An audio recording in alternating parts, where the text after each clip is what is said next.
you mean that song's not by who we think it's by?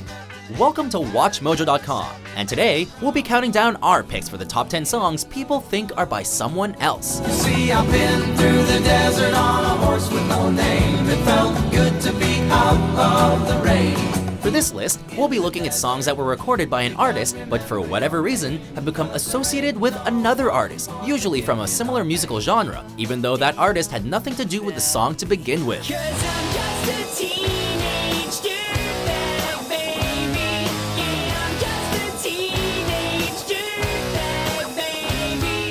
That means it won't include songs where a backup singer is thought of as the main artist, such as Michael Jackson in Rockwell's Somebody's Watching Me.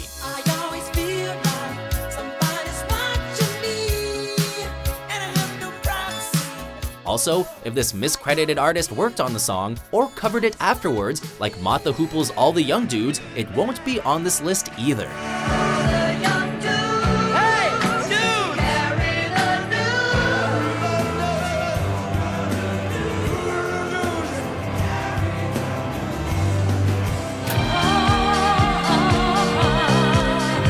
Number 10, Don't Leave Me This Way, Thelma Houston, not Donna Summer. This disco hit is actually a cover of the 1975 song by Harold Melvin and the Blue Notes, but Thelma Houston's version became much, much more popular. Baby, don't leave me this way. My heart is full of love and desire for you. Unfortunately, because of the similar vocal style, people believe the song was actually performed by Donna Summer.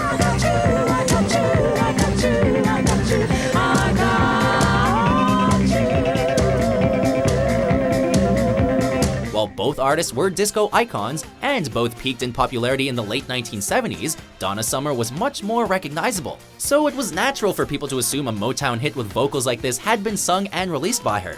Leading to further confusion was the fact that Summer's music was popular in the homosexual community, and Houston's Don't Leave Me This Way became an unofficial anthem for the AIDS epidemic in gay communities in America.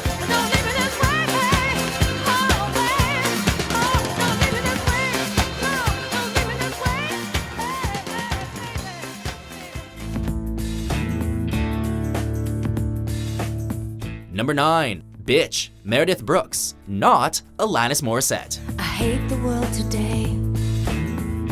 You're so good to me, I know, but I can't change. If you weren't around at this time, we can give you a pass for this one. The similarities are stark, and they were meant to be. Record producer Geza X intentionally wanted to emulate Alanis Morissette with its alt-rock sound and provocative lyrics. I'm a bitch, I'm a lover, I'm a child, I'm a mother, I'm a sinner, I'm a saint. I do not feel ashamed. This backfired though, as Morissette's popularity caused this similar sounding hit to be associated with her and not Meredith Brooks. The relatively unknown star could not get through interviews without having to be asked about her more well-known counterpart.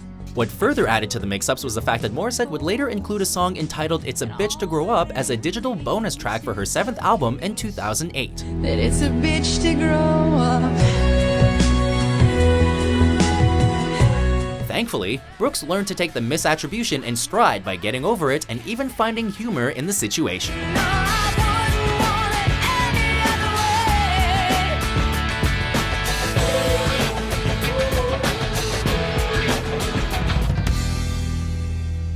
Number 8, Creep, Stone Temple Pilots, not Nirvana. Forward yesterday makes me want to stay. This is one song that we can probably blame early file sharing sites for getting wrong. True, Creep is a grunge song, very much in the style of Nirvana, and was popular around the same time as them. Well, I'm half the man I used to be, half the man I used to be. But because multiple users incorrectly labeled the song on file sharing sites, Creep had a lot of people thinking it was called Half the Man I Used to Be, and that it was by Nirvana. Half the man I used to be, half the man I used to be. The vocals of late STP lead singer Scott Weiland on the chorus do resemble the late Cobains. The Nirvana frontman was said to have noticed similarities between them as well, so it sounds like no one can be totally blamed for this error.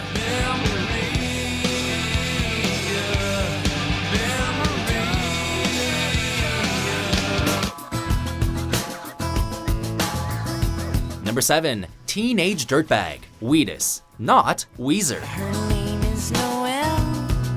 I have a dream about her. She rings my bell.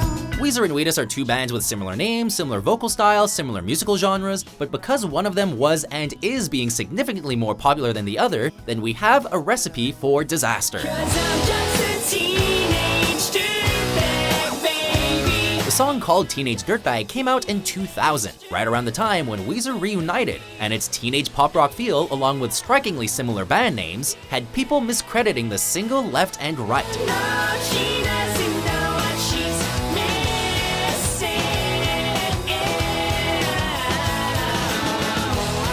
Weezer added to the confusion by eventually covering the song live in 2011.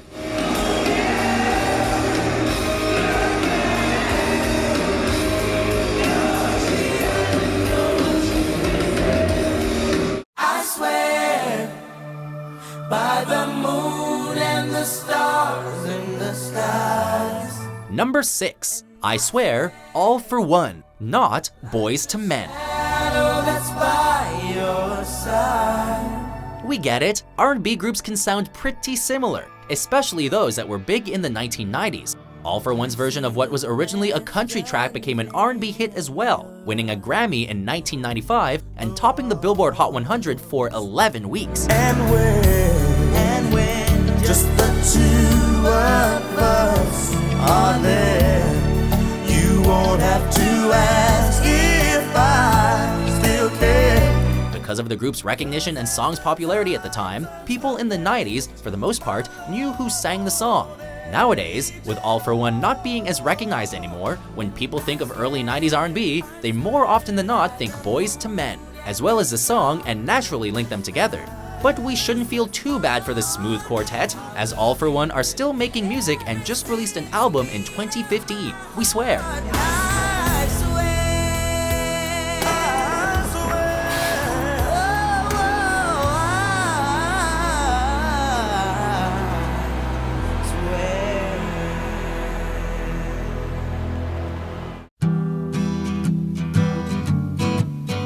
Number 5. A Horse with No Name, America, not Neil Young. On the first part of the journey, I was looking at all the life. This soft rock tune is still being attributed to Neil Young over 40 years after its initial release, and yet it was the first single by a band called America and dropped just slightly ahead of Young's popular Harvest album. The mix-up came from how strikingly similar the vocals were to that of Young's. Oh man, take a look at my life, I'm a lot like you.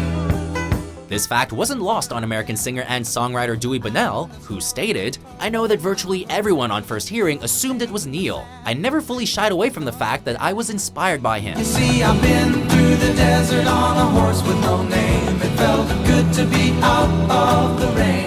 While the band faced criticism from Young fans, America got the last laugh, as A Horse with No Name replaced Young's Heart of Gold for the top spot on the American pop charts in the early 1970s. I've been in my mind, it's such a fine line that keeps me searching for a heart of gold.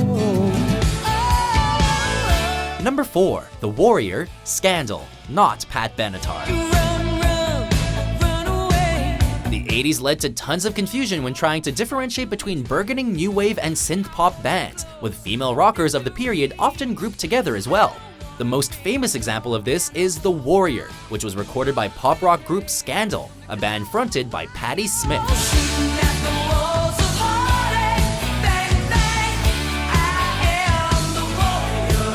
However, the tune keeps persistently being attributed to a more popular female rocker of the time, known as Pat Benatar. Love is a battlefield. The track's vocals have been said to be reminiscent of Benatar's Love is a Battlefield, as is the song's theme. But these similarities are probably because both The Warrior and Pat's hits were co-written by songwriter Holly Knight. Considering the 80s hairstyle sported by both singers in the respective music videos though, maybe those who got and still get these two mixed up could get a pass.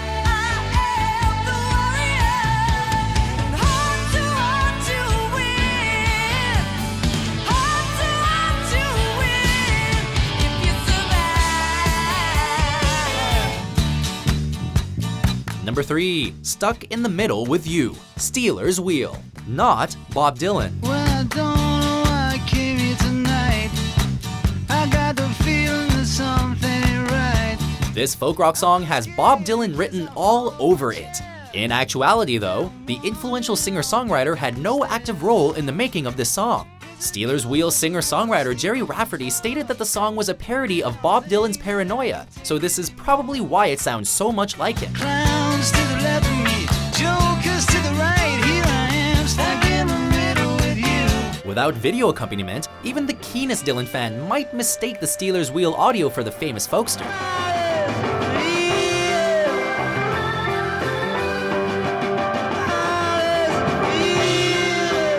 But what really caused mix-ups was the disbanding of the group in 1975, after only being active for only 3 years. Dylan's timelessness has made him much more popular throughout the decades, so we ironically think of him when we hear a song parodying him. Stealers Wheel reunited in 2008, but without original members Rafferty and Joe Egan. Stuck in the middle with you. Here I am, stuck in the middle with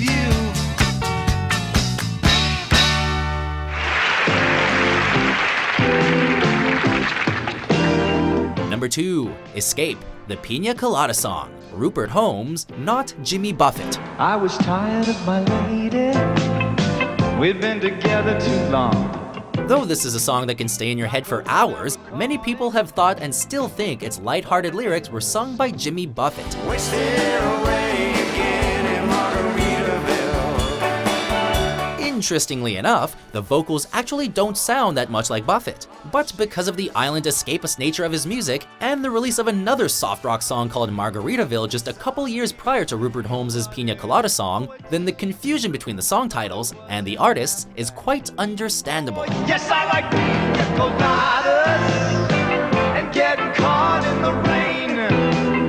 While Buffett was the more popular of the two, his name recognition continues to overpower Holmes's, so even nowadays, Google suggestions and result pages are filled with wrong information about the artist behind this tune. If you let me get on a good night in the dunes on the Cape, then you're the love that I look for. Come with me and escape. Before we unveil the number 1 pick, here are a few honorable mentions. I chime in with a haven't you people ever heard of closing a damn door? No, back off, I'll take you on. Headstrong to take on anyone.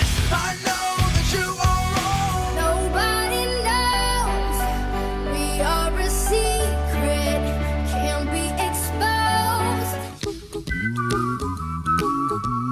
Number 1, Don't Worry, Be Happy, Bobby McFerrin, not Bob Marley. Here's a little song I wrote. You might want to sing it note for note. Don't worry. Be happy. Ah, reggae. It must be Bob Marley, right? Wrong. Sure, both McFerrin and Marley share the same first name, but just because a reggae song passes into the mainstream doesn't mean by default that Marley sang it. Buffalo soldier in the heart of America. The vocals and a cappella style of this tune by the American jazz vocalist don't even sound remotely close to the Jamaican's trademark songwriting and singing style. What's even more fascinating is that Marley died a full 7 years before this song was released or even recorded. Don't worry. Be happy. I give you my phone number. When you worry, call me. I make you happy. Yet on YouTube, Marley's name shows up as the first suggestion when you type in "Don't Worry, Be Happy," and the 2 most viewed videos attributing the song to him have more views when combined than McFerrin's actual music video as posted by EMI Music. Here's hoping McFerrin isn't worrying too much about that and is too busy being happy instead. Put a smile on your face. Don't bring everybody down like this. Don't worry. It will soon pass, whatever it is. Don't worry, be happy. So, do you agree with our list? What songs do you most often think are by someone else? I'm a bitch, I'm a lover, I'm a child, I'm a mother, I'm a sinner, I'm a saint. For more correctly credited top 10s published every day, be sure to subscribe to WatchMojo.com.